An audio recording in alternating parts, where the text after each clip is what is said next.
Hi friends, మనము ఈ వీడియోలో హోలీ పండుగ గురించి మీకు తెలియని విషయాలు నేను చెప్పబోతున్నాను. అసలు రంగులు ఎందుకు పూసుకుంటారు? పండుగ రోజున కర్రలు ఒక దగ్గర చేసి ఎందుకు నిప్పులు అంటిస్తారు? నిప్పు చుట్టూ తిరుగుతూ ఎందుకు దండాలు పెడతారు? దానివల్ల మనకు వచ్చే లాభం ఏంటి అనేది మనం ఇప్పుడు తెలుసుకుందాం. మీలో ఎవరైనా నా ఛానల్ను కొత్తగా చూస్తున్నట్లయితే ఒక లైక్ మరియు సబ్స్క్రైబ్ చేసుకోవచ్చు కదా. ఇది మీకు కంప్లీట్లీ ఫ్రీనే. మీరు మాకు సపోర్ట్ చేస్తే మేము ఇంకా కొత్త విషయాలను తీసుకొస్తాము. ఇంకా మనము వీడియోలోకి వెళ్ళిపోదాం. హోలీ హిందువుల యొక్క ముఖ్యమైన పండుగల్లో ఒకటి. ఇది రంగుల పండుగగా ప్రసిద్ధి చెందింది. ఈ పండుగను పాల్గొన పౌర్ణమి రోజున జరుపుకుంటారు. హోలీ పండుగ భారతదేశంతో పాటు నేపాల్, బంగ్లాదేశ్, పాకిస్తాన్, ఆఫ్రికా మరియు పశ్చిమ దేశాల్లోని హిందువుల ద్వారా కూడా ఘనంగా నిర్వహిస్తున్నారు. ఈ పండుగకు అనేక పురాణ సంబంధిత కథలు ఉన్నాయి. ముఖ్యంగా భక్త ప్రహ్లాదుని కథ, కృష్ణ రాధాల లీల, కామదేవుని తపస్సు లాంటి కథలు ప్రసిద్ధిగాంచాయి. మొదటిది భక్త ప్రహ్లాద హోలిక దహనం. హోలీ పండుగ చరిత్రను మునుపటి కాలానికి తీసుకెళ్లే ప్రధానమైన కథ భక్త ప్రహ్లాదుని కథ. హిరణ్యకశిపుడు అనే రాక్షసరాజు తనను దేవుడిగా కొలవాలని కోరాడు.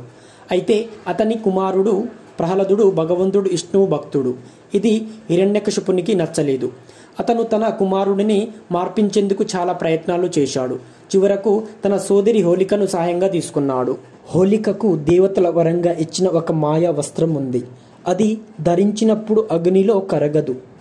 హోలిక ప్రహ్లాదును తన ఒడిలో కూర్చోబెట్టుకొని నిప్పులోకి దిగింది. కానీ భగవంతుని అనుగ్రహంతో ఆ వస్త్రం గాలిలో ఎగిరిపోయి ప్రహ్లాదును కాపాడింది. హోలిక అగ్నిలో కాలిపోతుంది. అదే రోజు నుండి హోలిక దహనం లేదా చోటి హోలీగా పండుగ జరుపుకునే సంప్రదాయం మొదలైంది. ఈ రోజు హోలికను ప్రతీకంగా తీసుకొని చెడ్డదాన్ని నాశనం చెయ్యాలనే సందేశాన్ని అందిస్తారు. ఇక రెండవది కృష్ణ రాధాల ప్రేమ కథ. హోలీ పండుగకు మరో ముఖ్యమైన పురాణ కథ శ్రీకృష్ణునికి సంబంధించింది. శ్రీకృష్ణుడు చిన్నతనంలో గోకులంలో పెరిగినప్పుడు అతని చర్మం నీలంగా ఉండేది. అతను తన ప్రియమైన రాధకు తనకు సమానంగా ఉండాలని కోరుకున్నాడు. అందుకే ఆయన ఒక్కసారి రాధపై రంగులు పోశాడు. అందుకే ఆ రోజు నుండి కృష్ణ భక్తుల హోలీ పండుగను రంగుల పండుగగా జరుపుకోవడం ప్రారంభించారు. మధుర వృందావనంలో ఈ పండుగను అత్యంత వైభవంగా నిర్వహిస్తున్నారు. ఇక మూడవది కామదేవుని తపస్సు. ఒక పురాణ కథ ప్రకారం శివుడు తపస్సుని భంగం చేయడానికి కామదేవుడు ప్రయత్నించాడు. పార్వతీదేవి కోసం శివుడు తపస్సు చేస్తుండగా కామదేవుడు తన బాణాన్ని ప్రయోగించాడు.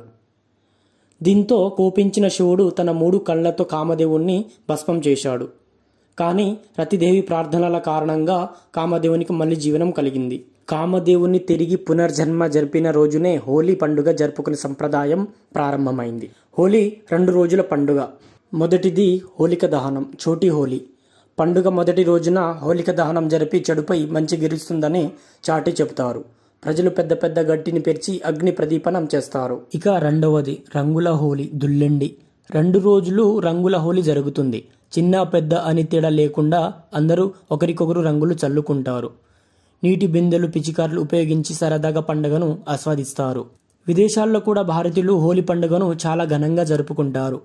London, New York, Dubai, Malaysia, Africa దేశాల్లో కూడా హోలీ ఉత్సవం నిర్వహించబడుతుంది.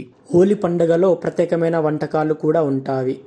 అందులో ముఖ్యమైనవి గుజియా, ఉత్తర భారతదేశంలో ప్రసిద్ధిగాంచింది.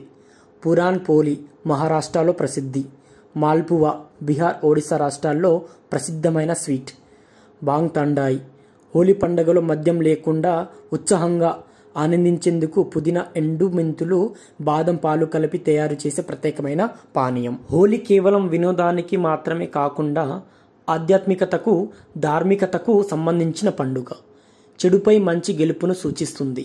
హోలిక దహనం ద్వారా చెడును తగలబెట్టే సూచన ఉంటుంది. సమానత్వానికి ప్రతీక. రంగులు చల్లుకోవడం ద్వారా అందరూ సమానమని గుర్తిస్తుంది.